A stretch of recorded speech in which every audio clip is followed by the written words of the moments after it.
Capítulo 11. Belarmino, o doutrinador. As lições eram eminentemente proveitosas. Traziam-me novos conhecimentos e, sobretudo, com elas, admirava, cada vez mais, a bondade de Deus, que nos permitia todos a restauração do aprendizado para serviços do futuro. Muitos de nós havíamos atravessado zonas purgatoriais de sombra e tormento íntimo. Uns mais, outros menos. Bastara, contudo, o reconhecimento de nossa pequenez, a compreensão do nosso imenso débito, e ali estávamos, todos, reunidos em nosso lar, reanimando energias desfalecidas e reconstituindo programas de trabalho. Eu via em todos os companheiros presentes o reflorescimento da esperança. Ninguém se sentia ao desamparo. Observando que numerosos médiuns prosseguiam, em valiosa permuta de ideias, referentemente ao quadro de suas realizações, e ouvindo tantas observações sobre doutrinadores, perguntei a Vicente, em tom discreto: não seria possível, para minha edificação, consultar a experiência de algum doutrinador em trânsito por aqui? Recolhendo notícias de tantos médiuns, com enorme proveito, creio não deva perder esta oportunidade. Vicente refletiu um minuto e respondeu: procuremos Belarmino Ferreira. É meu amigo há alguns meses. Segui o companheiro, através de grupos diversos. Belarmino lá estava a um canto, em palestra com um amigo. Fisionomia grave, gestos lentos, deixava transparecer grande tristeza no olhar humilde. Vicente apresentou-me, afetuoso, dando início à conversação edificante. Após a troca de alguns conceitos, Belarmino falou, comovido com que, então, meu amigo deseja conhecer as amarguras de um doutrinador falido. Não digo isso, obtemperei a sorrir, desejaria conhecer sua experiência, ganhar também de sua palavra educativa. Ferreira esboçou sorriso forçado, que expressava todo o absinto que ainda lhe requeimava a alma, e falou: a missão do doutrinador é muitíssimo grave para qualquer homem. Não é sem razão que se atribui a Nosso Senhor Jesus o título de mestre. Somente aqui, vim ponderar bastante esta profunda verdade. Meditei muitíssimo, refleti intensamente e concluí que, para atingir-lhes uma ressurreição gloriosa, não há, por enquanto, outro caminho além daquele palmilhado pelo doutrinador divino. É digna de menção a atitude dele, abstendo-se de qualquer escravização aos bens terrestres. Não vemos passar o Senhor, em todo o Evangelho, senão fazendo bem, ensinando o amor, acendendo a luz, disseminando a verdade. Nunca pensou nisso? Depois de longas meditações, cheguei ao conhecimento de que na vida humana, junto aos que administram e aos que obedecem, há os que ensinam. Chego, pois, a pensar que nas esferas da crosta há mordomos, cooperadores e servos. Muito especialmente, os que ensinam devem ser dos últimos. Entende o meu irmão? Ah, sim, havia compreendido perfeitamente. A conceituação de Belarmino era profunda, irrefutável. Aliás, nunca ouvira tão belas apreciações, relativamente à missão educativa. Após ligeiro intervalo, continuou sempre grave: há de estranhar, certamente, tenha eu fracassado, sabendo tanto.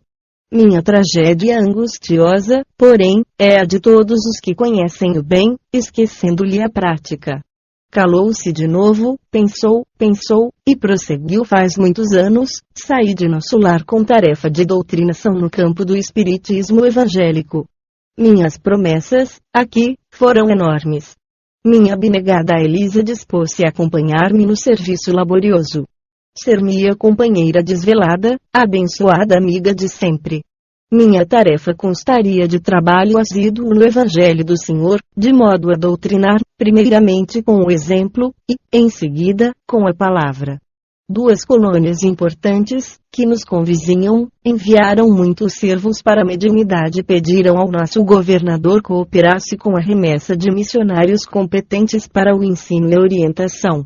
Não obstante meu passado culposo, candidatei-me ao serviço com o endosso do ministro Gedeão, que não vacilou em auxiliar-me.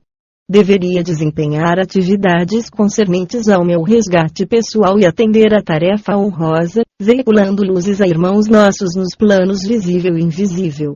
Impunha-se-me, sobretudo, o dever de amparar as organizações mediúnicas, estimulando companheiros de luta, postos na terra a serviço da ideia imortalista.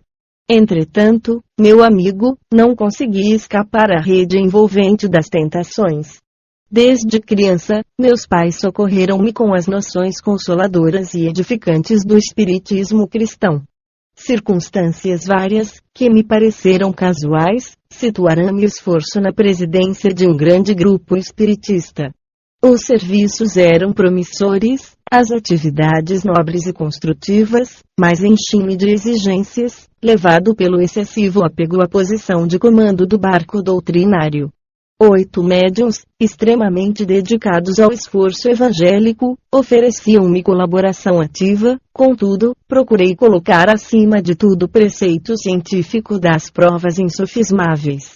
Cerrei os olhos à lei do merecimento individual, ouvidei os imperativos do esforço próprio e, envaidecido com os meus conhecimentos do assunto, comecei por atrair amigos de mentalidade inferior ao nosso círculo, tão somente em virtude da falsa posição que usufruíam na cultura filosófica e na pesquisa científica. Insensivelmente, vicejar anime personalidade estranhos propósitos egoísticos.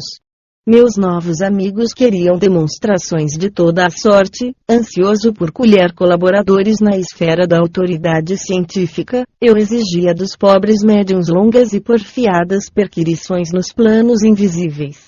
O resultado era sempre negativo, porque cada homem receberá, agora e no futuro, de acordo com as próprias obras. Isso me irritava. Instalou-se a dúvida em meu coração, devagarinho. Perdi a serenidade do outro tempo.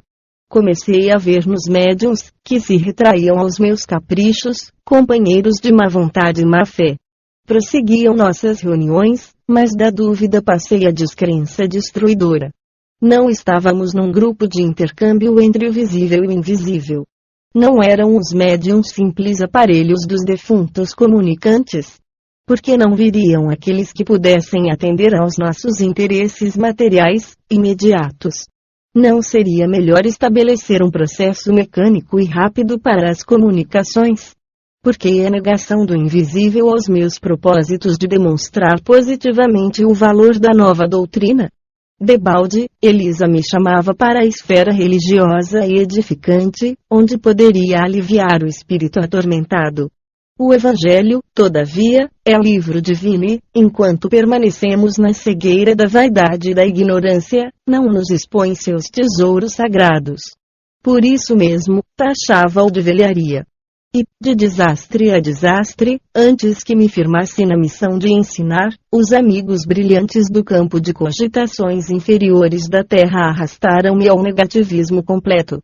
Do nosso agrupamento cristão, onde poderia edificar construções eternas, transferi-me para o movimento, não da política que eleva, mas da politicalha inferior, que impede o progresso comum e estabelece a confusão nos espíritos encarnados.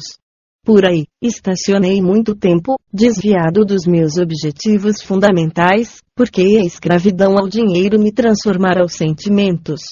E assim foi, até que acabei meus dias com uma bela situação financeira no mundo, um corpo crivado de enfermidades, com um palácio confortável de pedra e um deserto no coração. A revivescência da minha inferioridade antiga religou-me a companheiros menos dignos no plano dos encarnados e desencarnados, e o resto meu amigo poderá avaliar tormentos, remorsos, expiações, concluindo, asseverou mais, como não ser assim? Como aprender sem a escola, sem retomar o bem e corrigir o mal? Sim, Belarmino disse, abraçando, você tem razão. Tenho a certeza de que não vim tão só ao centro de mensageiros, mas também ao centro de grandes lições.